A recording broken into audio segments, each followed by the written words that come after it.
Hello, everyone. Welcome to the SMS School Management Solutions, a Roth&Co company. Welcome to our Back to School webinar. My name is Yisroel Lowinger, and I'm an accounting and assurance manager for Roth&Co. Today, we are delighted to present to you a Back to School webinar. School is beginning or just begun. And today we're going to talk about the biggest compliance mistakes that schools make and how you can avoid them. You may remember that we presented a webinar a short while back on the new budget from New York State and how that affects the food program. Today we are going to focus on compliance mistakes and avoiding them.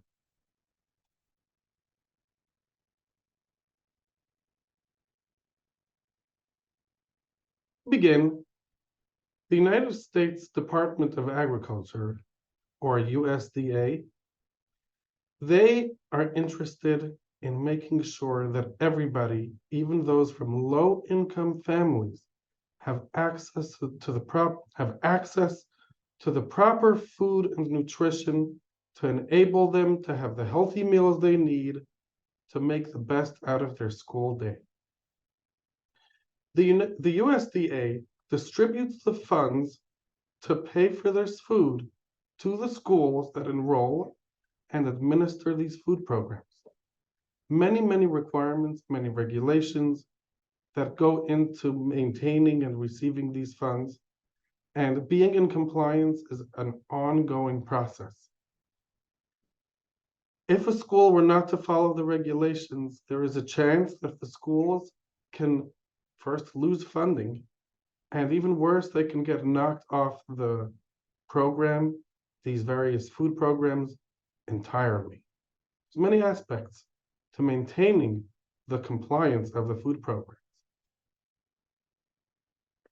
SMS, well, let's put it this way. The Jewish community has, Baruch Hashem, expanded. We have a lot of private schools. These private schools are running these food programs, and these programs have laws and regulations that consistently change. Knowing these laws gets confusing. Continuity is important. School Management Solutions offers guidance and assistance to help the schools navigate the complicated world, the government relations, the regulations, filings, any compliance that we need to have. SMS assists the schools in tailoring their programs to meet the regulations, keep compliance, and provide food to the children. So how do we maintain the compliance? That's what we need to do to make sure these programs are running. We've broken this out into 4 categories. It's not limited to these 4 categories, but we have seen a lot in these 4 categories. Meal access and reimbursement, general program compliance. We're going to talk about each of these individually. Resource management, and meal pattern with nutritional quality. So, as the title of this webinar, what are the most common mistakes made by the school food authorities? SMS has conducted a whole bunch of different mock inspections, and we have seen findings in these mock inspections. As well, we know the findings that the schools have received from the administrative reviews, which we'll also talk about, the administrative reviews. And this info is being shared so that the schools know how to avoid these mistakes in the future. And before we start these common mistakes, just want to let everybody know that this webinar is being recorded, and the recording and a written transcript of this webinar will be sent out to all participants. So number 1, Let's talk about resource management. What are the common mistakes? So all invoices that are for, let's talk about the food program, needs to have a detailed description of the item or the services. For example, if you have an itemized, if you have a receipt that says services for the month of, we're in August, for the month of August 2023, but it doesn't say what the services are, that's a lacking invoice. That invoice is not detailed enough. If there are purchases that are made that are not allowable, they can't be expended from the food program. You cannot have a purchase on an invoice for the food program. Such a purchase would need to be crossed off, would need to be paid not from your food service account, you would have to pay from your regular funds. All allowable expenses must be directly related to the food program. So if the invoice isn't detailed, or the purchase isn't the correct purchase for the food program, or if the invoices aren't reviewed properly, then these are common mistakes. What do we do about them? So for this area of resource management, we suggest, first of all, don't have one person do everything. Meaning, don't have one person purchase the food, procure the food, and then pay for the expense. Then you may not have all the proper documentation. It's not going to be caught. You need to have segregation. You need to have one person who does the purchases, make sure the purchasing is correct. And when the person pays, they also make sure that it's correct. Training is crucial. You train people on the procedures, allowable expenses, and very important is to have a dedicated bank account. One bank account for all the funded food programs. You can avoid this if you set up in QuickBooks a class that's dedicated to the food program. Best practice though, have your own bank program. Have your own bank account. That would be the best.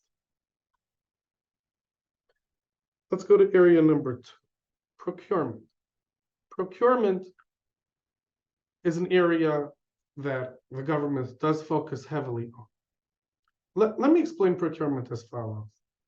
The government is providing funds so that the children in the United States of America get the proper food nutrition that they need.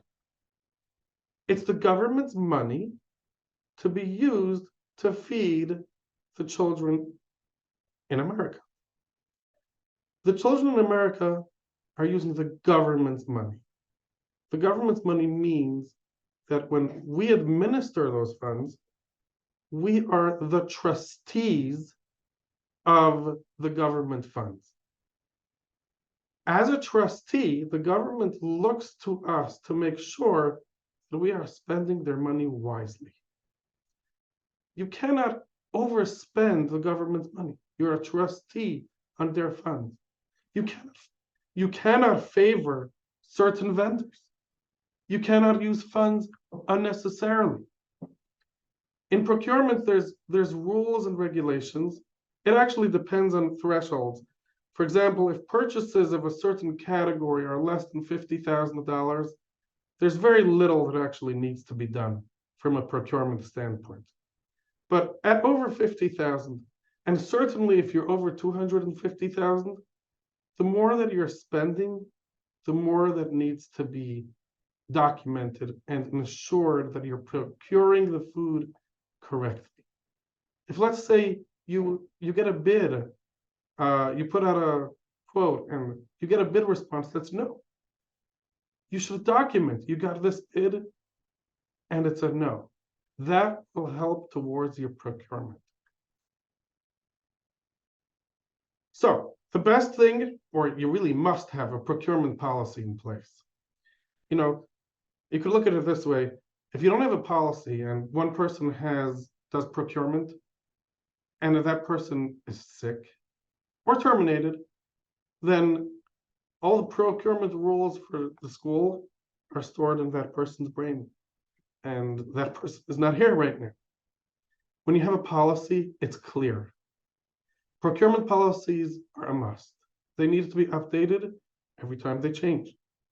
They don't have to be changed every year, but they do legally need to be assessed every 3 years. Procurement categories are based upon the contract. A school can assess based on how much they spent last year. They can calculate how much they will spend this year. Anything that's a responsible or reasonable method, that's okay. But you got to do the procurement. You got to create a list of your criteria that you want in your bid. And most important, keep track of everything. Like we said before, even if the bid comes back as no, keep track. Keep track and document. Document, document, document. Let's go to the third area. We have found that there's meal pattern issues, nutritional issues. People aren't serving all required meal components. We know there are 5 meal components. There has to be 2 types of milk. There has to be whole grain rich food. There has to be fruits. People aren't serving all the different meal components. People aren't meeting the daily or weekly nutritional requirements. Now, if we would serve all to everybody, all 5 components every day, it's possible there would be a lot of waste, and schools are looking to minimize the waste.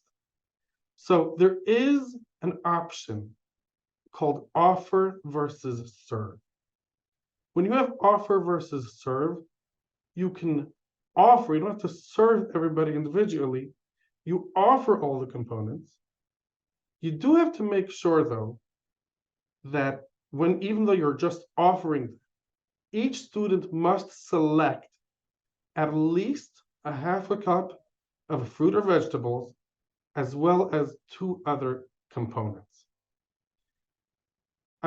Utilizing offer versus serve does minimize waste. It prevents a lot of baltashkis, so it's a good idea. But just make sure that they're taking at least their half a cup of fruit or veggies, and they're taking 2 other components, such as if they took baked ziti, then they would have their meat alternative and their whole grain rich food, along with their half a cup of apples. So offer versus serve is definitely recommended. How do we make sure that your menu is proper? So if you have the menu posted, that's a big help. Everybody knows what's on today's menu. You have the menu, you make sure whatever's on the menu, that's what we're going to serve. Now, incidents happen. Incidents do happen sometimes. For example, let's say you have yogurt as your meat alternative on your menu for lunch. But for some reason, the truck broke down, the order didn't arrive. There's no yogurt. What do you do now? You should have backup food items in the fridge. For example, in the case of the yogurt, have string cheese in the fridge. You can serve the string cheese, and that's perfectly acceptable. The only thing is, if such a thing happens, when something like that happens, and you did serve a backup food item, you should make sure to pencil it in on your production record. This way, you have the accurate documentation for what was actually served.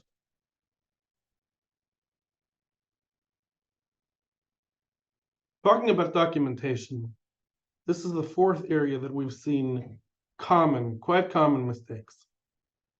People don't have necessarily the proper production records, food temperature logs, the meal counts, the HACCP, which is the food safety booklet, the menus, as we said, really should be posted.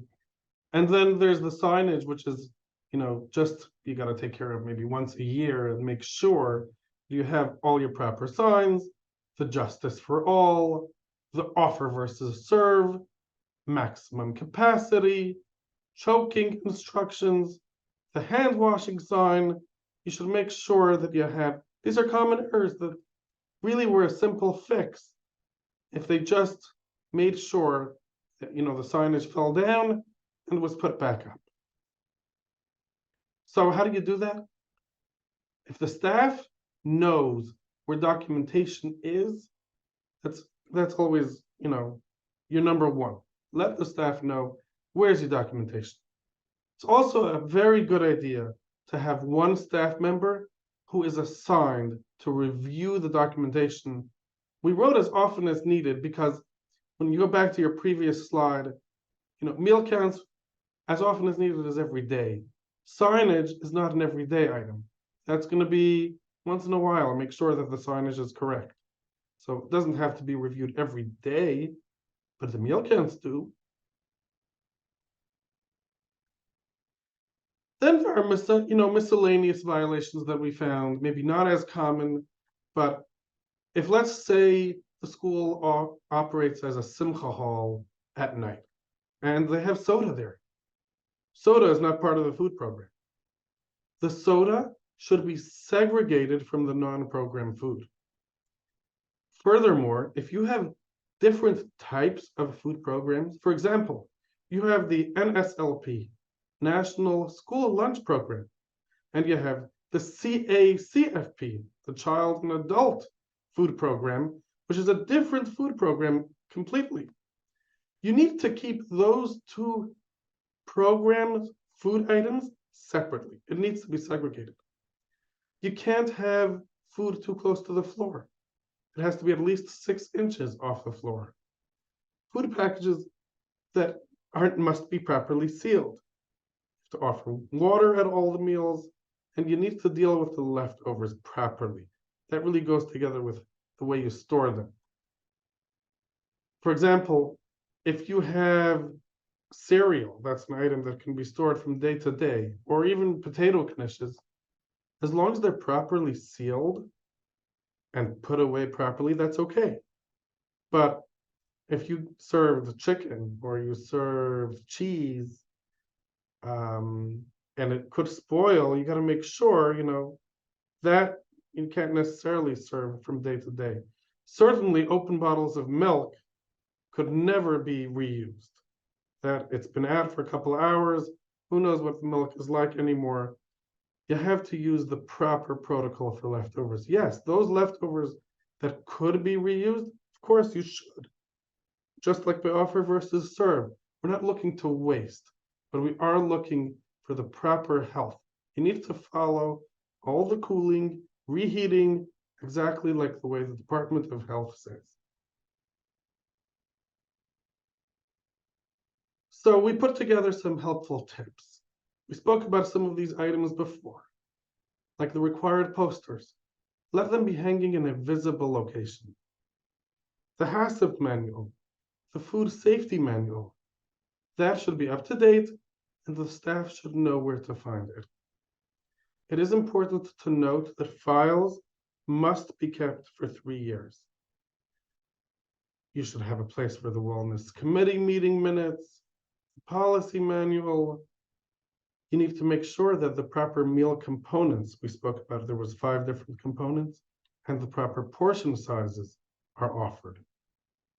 And most importantly, what it's called as edit check sheets, which really means the total of your menus, the total of your meal counts, the meals, you have X amount of students and how many were there and the count, how they total up daily, weekly. Those meal counts should be complete and accurate. Let's talk about the administrative reviews. Now that we have discussed a lot of the different errors that both SMS has found on their monitoring, as well as what the administrative reviews have found, let's talk about the actual administrative review.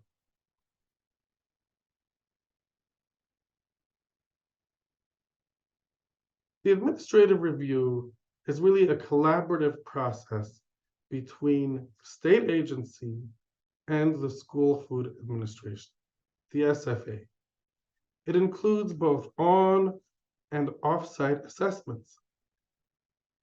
It enables the state agency to provide technical assistance or, if necessary, take necessary action. It's important to note,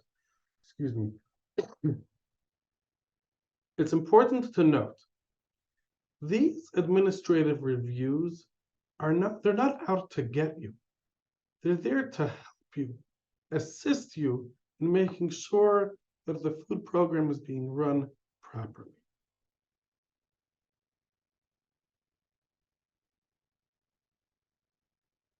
When you have an administrative review and there's an in-depth examination of whether it's national school lunch or school breakfast, so first of all, you can expect an administrative review at least once every 5 years. It could be even up to every 3 years, but typically we have found it is now at least once every 5 years. What do these administrative reviews contain? Well, they review a lot of different areas. Let's talk about these areas. Meal counting and claiming. They're looking to make sure that the program participants are correctly classified. Excuse me. They're correctly classified in their eligible benefit category. You know, there's free, there's reduced price, or even paid meals. Are you correctly in the right category? That's what the meal counting and claiming is. Then you have nutritional quality. Is your program meeting the required meal pattern requirements? Are they providing the necessary quantities for the specific age, for the specific grade? There's the diet specs and the nutrition analysis. There's a certain nutrition standard. Now, SFAs are expected to adhere to a meal pattern guideline. It's advisable when it comes to 3 areas that they should be careful. When it comes to calories, saturated fat, and sodium. That's your nutrient analysis. General program records include a whole host of different general records. Civil rights, SFA on-site monitoring, a local school wellness policy, school meal environment, food safety, record keeping, outreach. That's your general programs record. Now, we've spoken mostly about school lunch or school breakfast. There are other federal programs that are food program related, such as after school snack, special milk program, and the fresh fruit and vegetable program, FFVP. Resource management ensures that the SFA does budget wisely. And then, as we spoke about in greater detail previously, procurement.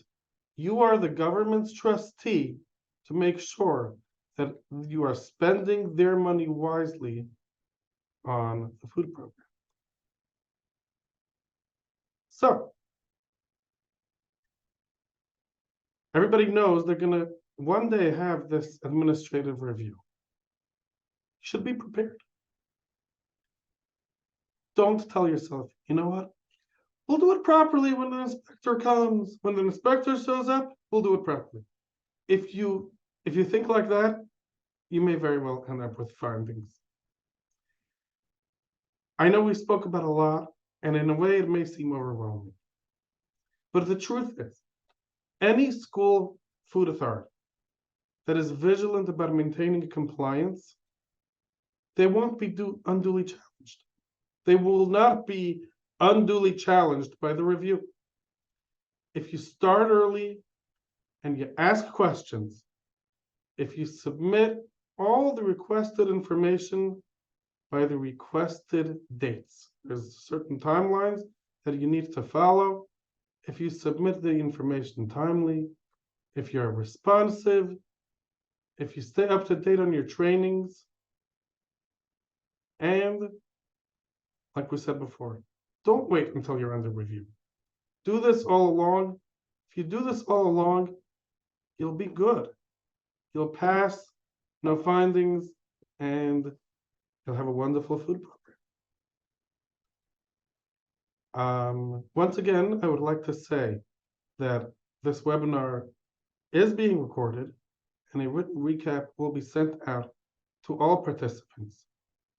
If you have any questions or comments, SMS is here to help. Please reach out to us at info@smsny.net or 718-480-5606. Thank you very much for watching. Everybody, have a wonderful day.